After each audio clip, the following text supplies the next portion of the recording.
o nosso convidado de hoje é uma das vozes que ecoa há anos na luta histórica dos povos indígenas e também pela preservação da terra. Eu estou falando do líder indígena, ambientalista, filósofo, poeta e escritor Ailton Krenak, que é o nosso convidado de hoje. Ailton Krenak, seja bem-vindo ao Pra Você. Que alegria poder conversar e saber um pouco mais da sua história. Bem-vindo. Bom dia, Síria. Muito obrigado. Bom dia a todos que estão nos assistindo. Ailton, primeiro eu queria saber um pouco do seu nome, Krenak. Eu queria que você contasse um pouco da história por trás do Krenak para quem está nos acompanhando. Síria, eu estou aqui próximo de Aimorés, perto do município de Resplendor, na reserva indígena Krenak, no Médio Rio Doce. Aqui é a região leste de Minas Gerais. Esse território, ele sempre, desde quando havia uma floresta, aqui a floresta do Rio Doce, ele foi a morada do povo Krenak. Uhum. O nome dos nossos antepassados na literatura é Botocudos, assim como tinha o apelido também de Aimorés. Mas Krenak é o etnônimo, é a identidade desse povo que sobreviveu à ocupação dessa região do Rio Doce durante o século XX, né? E que estamos aqui agora, vivendo à margem do Rio Doce, com uma readaptação das nossas 130 famílias que vivem aqui na reserva a essa realidade de não poder usar a água do nosso Rio Doce, né? Uhum. Essa triste realidade, já também a gente vai falar mais um pouco sobre essas questões ambientais, que eu sei que é a sua bandeira principal. Agora, eu quero saber um pouco mais sobre a sua infância. A gente sempre conversa com os convidados, fazendo com que despertem lembranças deles aí em relação à infância. Como que foi para você conviver com as demais crianças indígenas? De que vocês brincavam? Como que foi essa fase da sua vida, Ailton? Síria, eu tive uma sorte muito grande de ter nascido na década de 50, né? Eu nasci em 53 e era uma época que essa região aqui ainda era agrícola, né? Era ainda uma transição de floresta para agricultura. Então, as crianças tinham um ar muito bom para viver, tinha uma atmosfera agradável, o rio, tinha córregos, tinha muita água e tinha muitos animais também. Ainda havia animais selvagens, não era só animal doméstico, Uhum. não era só porco, galinha e boi, né? Então foi uma infância muito criativa, muito estimulada no contato com a natureza, com a água, e desde pequeno a gente brincava nos córregos, batendo uma peneira, um balaio para pegar peixes nos córregos e brincando muito com crianças. Quer dizer, foi uma infância no meio de mais outros 40, 50 primos, meninos, irmãos e tudo, vivendo uma infância muito rica, sem essa preocupação, por exemplo, de ir na escola. Na minha geração, antes de 6, 8 anos de idade, ninguém ia para a escola nenhuma.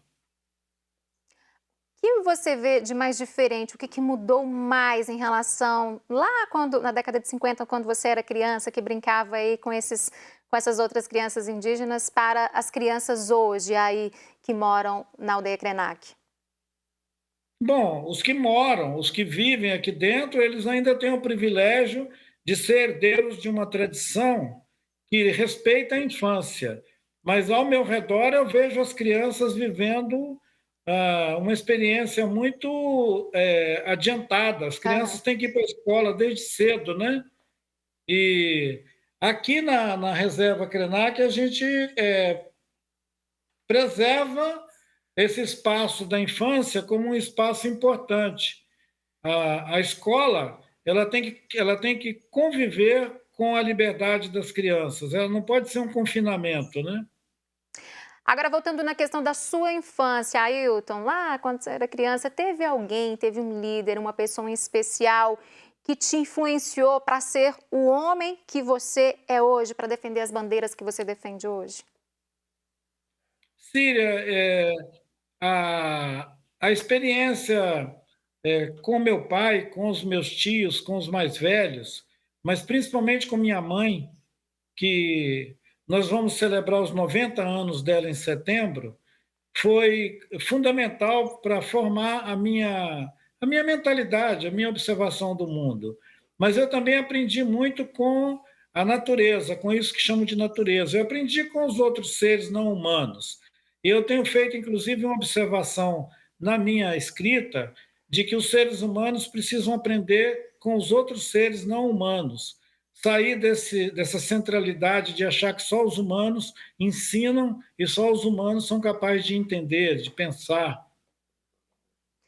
Agora aí na reserva, o que que você conta pra gente? O que que você pode descrever para quem não conhece? O que que mais te chama a atenção? O que que você mais gosta aí onde você vive? É alguma dança, é algum movimento, é esse contato direto com a natureza? Bom, é claro que se transfigurou muito essa paisagem daqui. Aqui já foram introduzidas muitas outras coisas que não havia, óbvio, há 50 anos atrás. Além da modernização de novas tecnologias, tem também novas práticas da economia.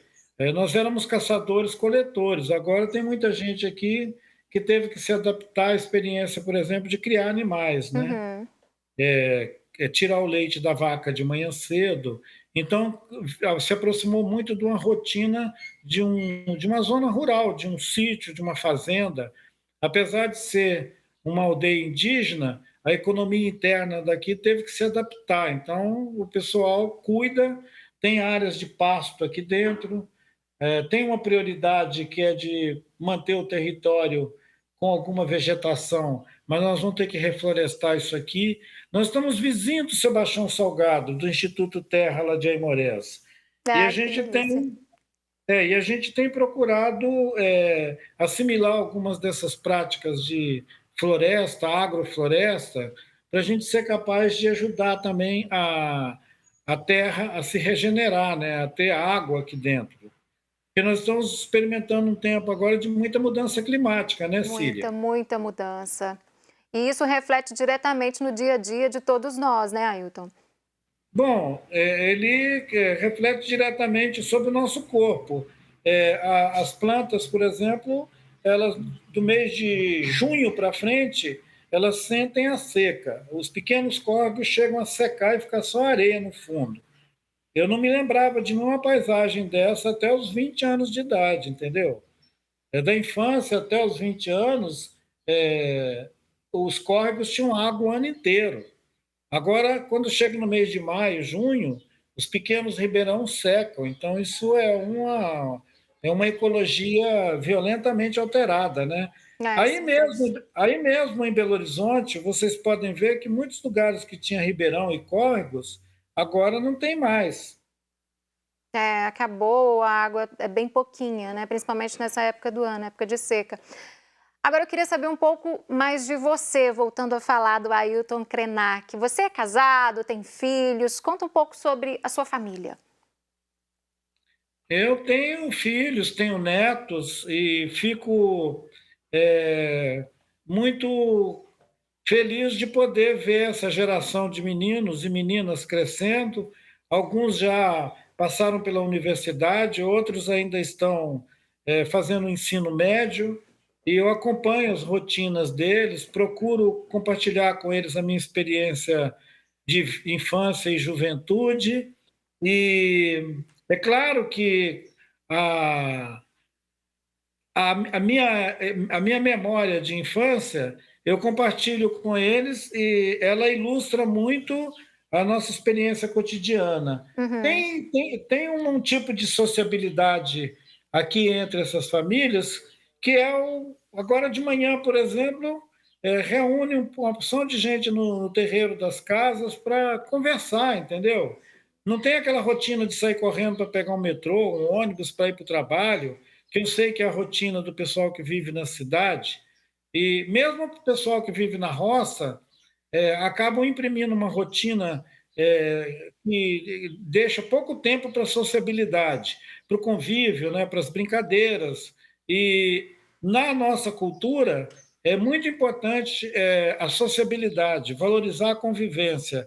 Eu acho que na pandemia isso foi um pouco afetado, porque as pessoas ficaram alertadas para não se aglomerar, né? Uhum. Mas, mas internamente aqui, as nossas famílias, a gente nunca deixou de se visitar. Ninguém ficou sozinho em casa aqui. A visitação é uma prática comum da nossa cultura, né? Agora, uma questão que une as pessoas é a culinária, né? É a comida. A gente sempre fala da nossa comida mineira. Eu queria saber de você, eu queria que você contasse um pouco pra gente sobre a comida indígena. Se tem algo especial que te chama a atenção, que você mais gosta, algo que você gostaria de indicar também para as pessoas. Como que é? Eu queria que você contasse pra gente um pouco mais sobre as curiosidades da comida indígena. Cília, eu tinha comentado com você que nós vivemos durante um longo período com atividade de caça, pesca, coleta, e era dessas atividades que vinham os itens, né, da culinária. Então, é claro que a caça diminuiu dramaticamente, foi substituída por pequenos animais criados nos quintais, né, desde galinha, porco e, e mais recentemente também a criação de gado. Então, isso alterou muito a dieta alimentar da rotina, do cotidiano das casas. Mas é claro que foi incluído também outros itens, por exemplo, incluir na nossa culinária legumes, verduras, que era uma coisa que não existia. Então, se eu for te falar sobre a culinária krenak, eu vou te falar sobre o quanto ela mudou, exatamente porque alguns dos materiais que eram essenciais para essa culinária, eles foram acabando ao nosso redor. Se a gente vivia de caça e de pesca, esses dois itens literalmente acabou. Né? Pesca só se você criar em açude. O Rio Doce está inviabilizado para pesca, mas até 6 anos atrás as pessoas podiam fazer pescaria no rio Uhum. e tinha inclusive pessoas que viviam como pescadores, uma realidade assim de ribeirinho. Porque é interessante lembrar que essa comunidade aqui é ribeirinha, ela vive na beira do rio. Então, uma boa parte dessa culinária, ela vinha do rio, vinha das águas.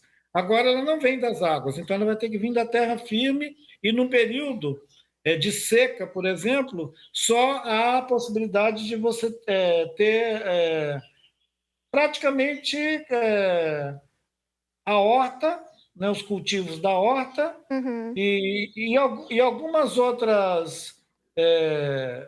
É óbvio que mandioca a gente sempre teve, né? É até comum as pessoas dizerem: os indígenas foram os que nos legaram o cultivo da maniva, né? Da mandioca, que usa para fazer beiju, que faz mingau, que faz come a própria mandioca só cozida ou frita, com diferentes temperos e arranjos. Uhum. Mas eu acho, Síria, que não vai ser aqui na aldeia que você vai descobrir uma nova receita Uhum. do repertório da culinária mineira, não. Porque o costume dos Krenak é fazer moquém, é assar. Aham. Desde assar o peixe em giral, botar ele em cima de um giral e assar ele sobre brasa, até assar também outras carnes, que a gente chama de moqueado, né? Mas não tem uma similaridade com essa culinária mineira que eu vejo muito ampla, muito divulgada e que é principalmente feita com cozimentos, com cozidos, né? No caso de vocês são mais assados então, né, e um ponto importante que você Grelhado, assado. aham. Agora, Ailton, falando de alfabetização, né, você falava dessa questão, que hoje as crianças saem para ir para a escola. Você se lembra do seu processo de alfabetização? Como que foi esse período? E eu queria que você contasse também como que foi para você quando você conseguiu ler, né, quando você conseguiu ler uma palavra pela primeira vez. Você tem essas lembranças? Bom, é claro que eu tenho. Eu tenho porque foi só na quase. Depois da adolescência, já quase adulto, é que eu consegui mesmo a experiência da leitura. Eu, eu costumo dizer que eu sou autodidata, Síria. Atualmente, eu estou vivendo a experiência de um escritor bem divulgado aqui no Brasil e fora do Brasil, com livros publicados em diferentes línguas, mas é curioso que eu só me considero uma pessoa letrada a partir dos 20 anos de idade. 18, 19 anos de idade, eu ainda estava decifrando frases, construindo orações e aprendendo algum sentido da gramática. Eu era um analfabeto funcional até os 20 anos de idade, e isso não me dá nenhum prejuízo, porque eu vivi muito da oralidade, escutando história, Uhum. aprendendo a ouvir e contar história. Então, assim, eu aprendi a ler e escrever na vida adulta, e não sinto falta do período em que eu não li e escrevia, porque eu convivi com muita gente muito sábia, e aprendi muita história, que agora é o meu repertório que eu posso contar para o mundo. Exatamente, você é poeta, você é escritor, você começou a falar dessa questão dos seus livros. Quando que foi que despertou essa questão em você de escrever, de compartilhar histórias com as pessoas, informação, é claro? Então, a minha experiência da fala, eh, ela é muito confortável para mim. Então, mesmo depois que eu aprendi a ler e escrever, eu não escrevia, no sentido de escrever para os outros. Eu só publiquei o meu primeiro livro quando eu já estava com 46 anos de idade. Então, a primeira publicação minha eu estava com 46 anos de idade. Quer dizer, tardia a experiência de alguém que publica, que escreve para publicar. Mas eu sou comunicador porque desde 84, 85 eu já fazia um programa de rádio. Olha Eu fiz só. eu inaugurei um programa na Rádio Universidade de São Paulo, uma experiência muito pioneira, porque foi a primeira vez que os indígenas criaram um programa temático na rádio, numa rádio universitária que podia falar só do assunto cultura indígena, meio ambiente, floresta e difundir a cultura dos povos indígenas do Brasil. É um programa que eu inaugurei na Rádio Universidade de São Paulo, com o nome de Programa de Índio, que era uma intenção de desafiar o preconceito, que dizia que programa de índio era você fazer um piquenique no dia de chuva, ou qualquer coisa desse tipo. Agora, para fechar nossa conversa, infelizmente nosso tempo está acabando, Ailton. Em 2020 você foi eleito intelectual do ano. Eu queria saber o que que isso significou para você. Bem, de certa maneira significou uma imersão na minha realidade familiar doméstica, porque imediatamente depois a gente entrou na pandemia e todos ficamos isolados. É como se eu tivesse ganhado um certificado para ficar isolado. Isso não me deu nenhum palco, não me deu nenhum cenário. Isso me pôs a pensar. Eu estou pensando. E já que me deram o título de intelectual do ano, é melhor que eu pense bastante o que significa isso. E eu publiquei, aproveitei para ficar aqui nesse período da pandemia e publicar mais um título, depois daquele que eu havia publicado aos 46 anos de idade, eu publiquei mais uns dois ou três depois dos 60 anos, que são os livros que estão sendo traduzidos agora para línguas estrangeiras, né? Já foi traduzido para o holandês, para o alemão, para italiano, francês, e parece que vai ser traduzido agora para japonês e chinês. Então, assim, é um sucesso surpreendente para quem não tinha nenhuma pretensão de ser escritor e que demorou para aprender a ler e escrever e preferia ouvir histórias na juventude e na infância, né? São quantos livros no total já publicados, Ailton? 5 títulos publicados. Um deles tem o título muito poético que é O Lugar Onde a Terra Descansa. Ele foi publicado, esse eu publiquei quando eu tinha 46 anos de idade. Depois passaram-se quase 10 anos, mais de 10 anos, 15 anos, e eu publiquei um outro com o título de Encontros, pela editora Azog, que é uma coletânea de entrevistas, palestras e conferências que eu fiz ao longo de uns 15, 20 anos e que foram publicados. Depois em 2019, já agora, recente, eu publiquei Ideias para Adiar o Fim do Mundo, O Amanhã Não Está à Venda e A Vida Não é Útil. Então, são os títulos que estão publicados, que alguém pode acessar na internet ou nas livrarias, né? Sim. E, para mim, é uma celebração poder viver essa experiência aos 67 anos de idade, de ter publicado esses livros e de estar em constante diálogo com outras culturas, com gente de outros lugares do mundo também, né? Ah, que interessante, Ailton. Muito bacana conhecer um pouco mais da sua história. Queria mais tempo, eu te confesso, para a gente conversar mais, principalmente sobre essas publicações, sobre questões ambientais. Você nos ensina muito.